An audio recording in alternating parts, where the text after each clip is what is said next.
Hello friends, my name is Ravikant. तो radius of जाइरेशन के बाद अब हमें देखना है रोटेशनल काइनेटिक एनर्जी। ठीक है, जैसा कि हम काइनेटिक एनर्जी को जानते हैं, काइनेटिक एनर्जी क्या होती है? जब कोई पार्टिकल मूव कर रहा होता है, ठीक है, तो उसको इस नेचर के कारण जो कि मोशन है, एक एनर्जी होती है जिसे क्या बोलते हैं? Kinetic energy. ठीक है, ऐसे ही अगर कोई यहाँ पे बॉडी अगर रोटेट कर रही होती है तो वो लीनियर मोशन में तो नहीं होती है, लेकिन फिर भी उसके पास एक एनर्जी होती है, वो उसे बोलते हैं यहाँ पे रोटेशनल काइनेटिक एनर्जी। ठीक है, अब हम उसका फॉर्मूला यहाँ पे फाइंड करते हैं, साथ ही साथ उसके एप्लीकेशन यहाँ पे देखते हैं। ठीक है, तो यहाँ पे मानी चलती है कोई बॉडी है, ठीक है, ये हमारी एक्स एक्सेस, ये वाई, और ये क्या है? जेड। तो ये जो बॉडी वो क्या कर रही है? वाई एक्सेस के अराउंड यहाँ पे रोटेशनल मोशन कर रही है। ठीक है, यहाँ पे एक मान लेते हैं यहाँ पार्टिकल क्या है इस बॉडी का? m1। इसकी डिस्टेंस कितनी है? r1। ठीक है, एक पार्टिकल मान लेते हैं यहाँ पे क्या है? m2, और यहाँ पे जो डिस्टेंस क्या है? r2। अब टू डिस्टेंस यहाँ पे कितने पार्टिकल्स होंगे? nth पार्टिकल्स होंगे। मान लेते हैं यहाँ पे कोई nth पार्टिकल है, उसका मास क्या है? mn, और जो एक्सेस से डिस्टेंस है वो क्या है?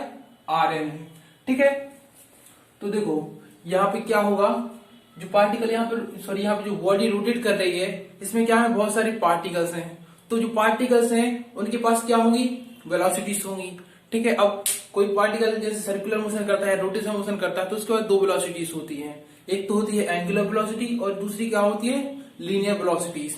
ठीक है, तो देखो यहाँ पे मान चलते हैं ये एक सर्कुलर, यहाँ पे एक सेंटर है किसी यहाँ पे सर्कुलर पाथ का, और ये क्या होगा? सर्कुलर पाथ है। ठीक है, यहाँ पे कोई पार्टिकल है, वो क्या कर रहा है इस सेंटर के अराउंड, या फिर यहाँ से एक्सेस हो रहा है तो एक्सेस के अराउंड क्या करेगा? रोटेशन। यहाँ पे एक्सेस ऐसी मान लेते हैं जो बोर्ड के यहाँ पे आउटवर्ड है। ठीक है, तो इसके यहाँ पे क्या होगी? इसके पास एक लीनियर वेलोसिटी होगी।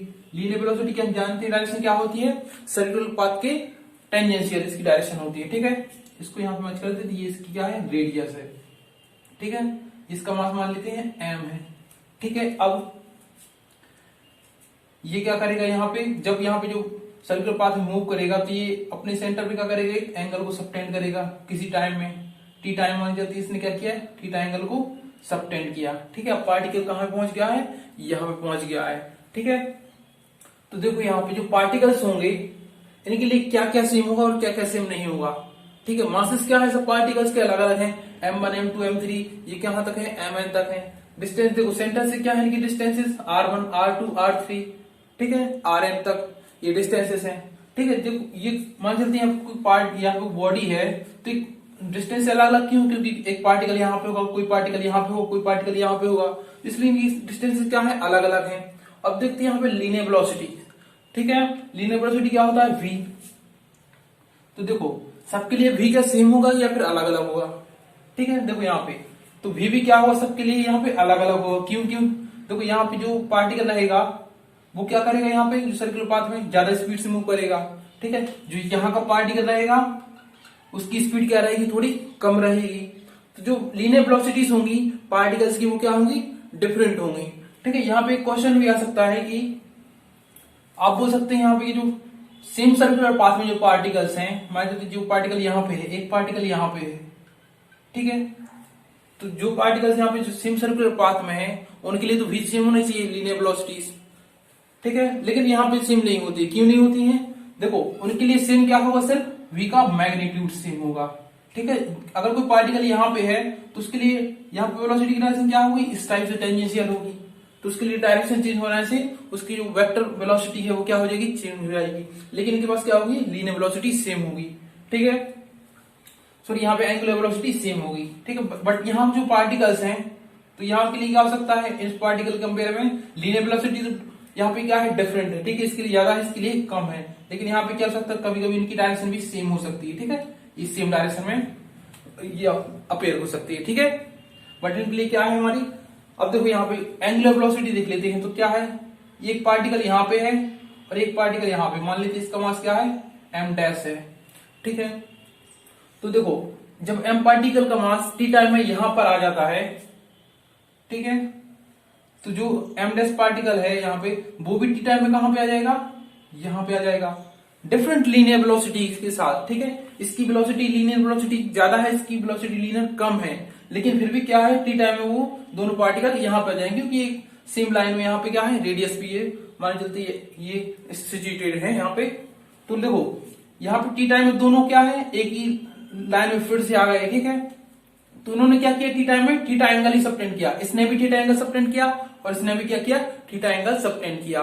तो दोनों के लिए जो एंगुलर वेलोसिटी है वो क्या निकलेगी, सेम निकलेगी, ठीक है। यहाँ पे क्या है, nth पार्टिकल्स हैं, तो सारे पार्टिकल्स क्या करेंगे, एक ही टाइम में एक ही एंगल सबटेंड करेंगे, तो सबके लिए क्या रहेगी, जो एंगुलर वेलोसिटी है वो सेम रहेगी, ठीक है। तो अब यहाँ पे मान चलते हैं जो पार्टिकल्स हैं उनकी मासेस क्या है, m1 m2 m3 up to radius कहां तक, ये mn तक है, ठीक है। और जो इनकी एक्सिस से परपेंडिकुलर डिस्टेंस है वो क्या है, r1 r2 r3 up to radius क्या है, rn तक है, ठीक है।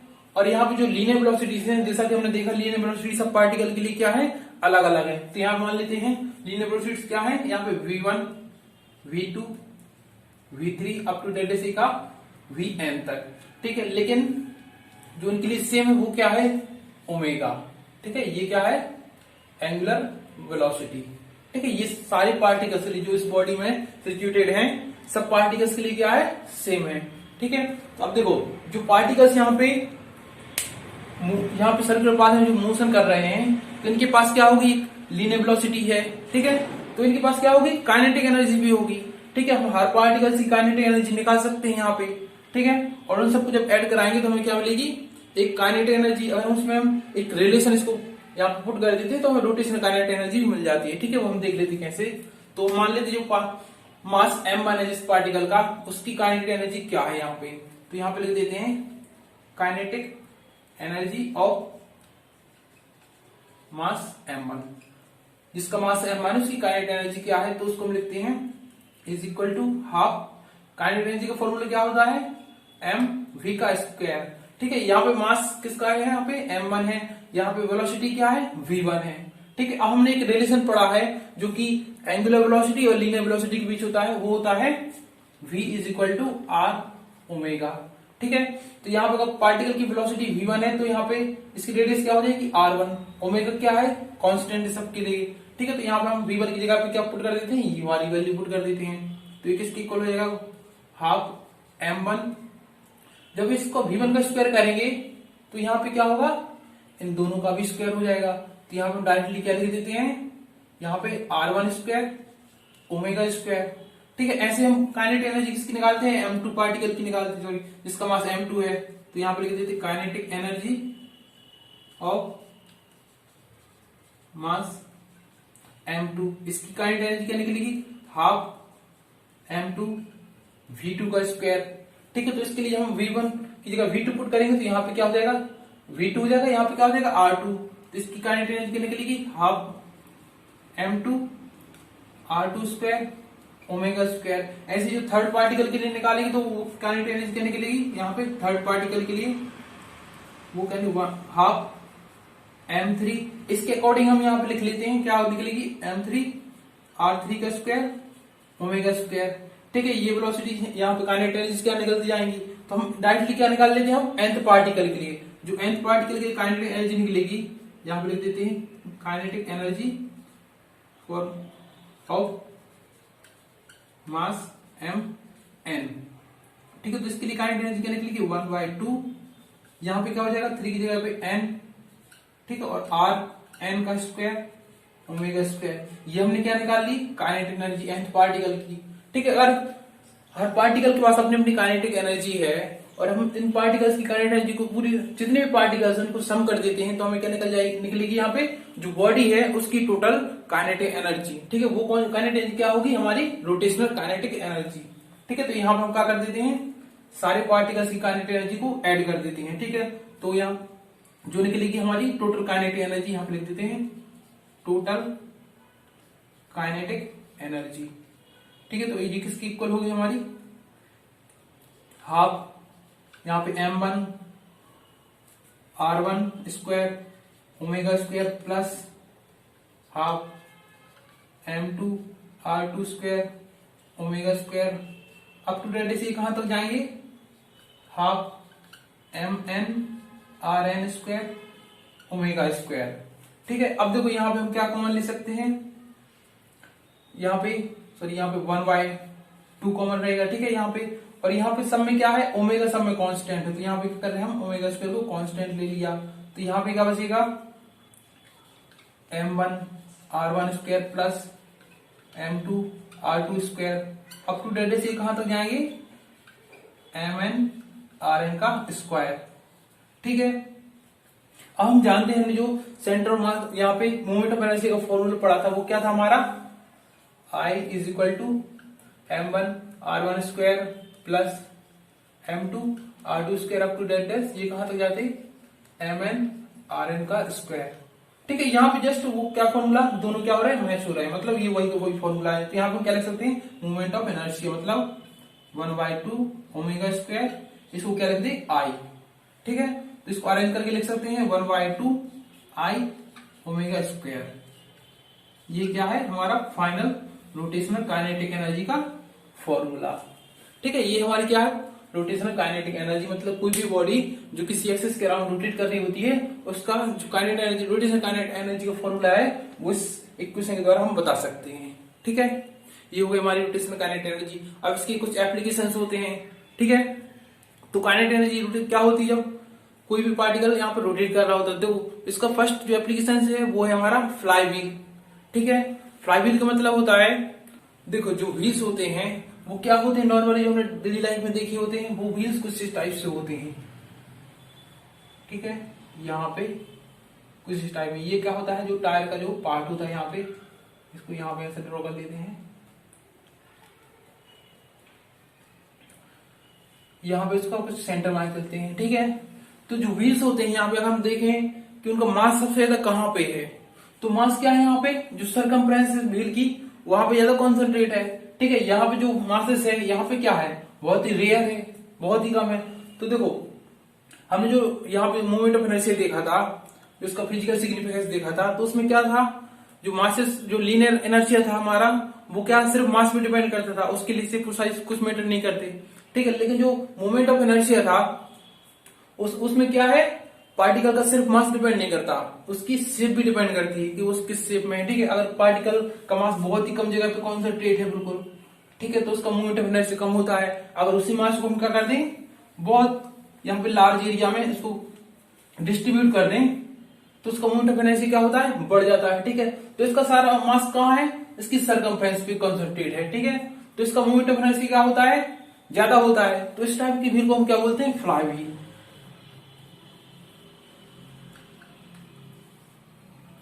ठीक है, तो फ्लाई व्हील की एप्लीकेशन क्या होती है, देखो जब हम कोई भी कार चला रहे होते हैं तो देखो क्या होता है, इंजन एनर्जी को कहां तक सप्लाई करता है, व्हील तक सप्लाई करता है, व्हील तक सप्लाई करता है, तो व्हील्स क्या होते हैं यहाँ पे रोटेट कर रहे होते हैं। ठीक है, अगर हम कहीं अचानक से क्लिच को प्रेस कर देते हैं, तो क्लिच को प्रेस करने से क्या होता है, जो व्हील्स और इंजन है वो क्या होते हैं, डिस्कनेक्ट हो जाते हैं। ठीक है, तो इस कंडीशन में हम क्या देखते हैं, जो व्हील्स होते हैं वो कंटिन्यूअसली घूमते रहते हैं। क्यों घूमते रहते हैं, क्योंकि उनका मूवमेंट ऑफ इनर्शिया ज्यादा होता है। ठीक है, अब हम बोल सकते हैं कि वो तो कार भी अपने आप चलती रहती है, क्योंकि कार के पास तो लीनियर वेलोसिटीज होती है। ठीक है, लेकिन ऐसा नहीं होता, क्योंकि अगर हम एक व्हील को अगर अकेले सेपरेटली हम यहाँ पे रोटेट कराते हैं कार से अलग करके, तब भी इसको हम जब इसको एनर्जी देना बंद कर देंगे तब भी ये व्हील क्या होता रहेगा, हमारा कंटिन्यूअसली रोटेट होता रहेगा, क्योंकि इसका क्या है, मूवमेंट ऑफ इनर्शिया बहुत ही ज्यादा है। ठीक है, ऐसी बाइसिकल होती है। ठीक है, बाइसिकल का जो व्हील होता है वो भी क्या होता है, फ्लाई व्हील होता है, क्योंकि उसका मास भी ज्यादातर क्या होता है, इसकी सरकमफ्रेंस पे यहाँ पे कॉन्सेंट्रेट होता है। ठीक है, तो जब ये मूव कर रही होती है तब भी इसके पास क्या होगा, एक मूवमेंट ऑफ इनर्शिया इस व्हील के पास। ठीक है, तो जब हम साइकिल चलाते हैं और अचानक से पैडलिंग को ऑफ कर देते हैं, बंद कर देते हैं, तो भी क्या होता है, ये व्हील हमारा घूमता जाता है। ठीक है, क्योंकि इसके पास क्या है, movement of inertia. Movement of inertia है इसकी मतलब इसके पास क्या है, रोटेशनल काइनेटिक एनर्जी। ये व्हील क्या कर रहा है, यहाँ पे रोटेट कर रहा है। ठीक है, तो ये किसका क्या है, एप्लीकेशन है।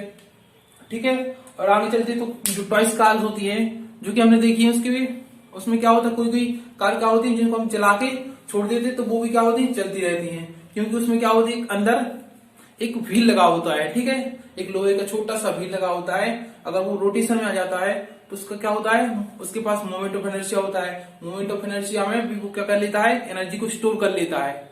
ठीक है, जिसे क्या बोलते हैं, रोटेशनल काइनेटिक एनर्जी। ठीक है, उसके कारण जब उसको आगे धक्का चलाते हैं टॉय कार को, तो क्या होती है, अपने आप मूव करती रहती है। ठीक है, ऐसे ही जो हमारी अर्थ होती है, तो अर्थ भी क्या कर रही है, अपनी एक्सिस पे रोटेट कर रही है।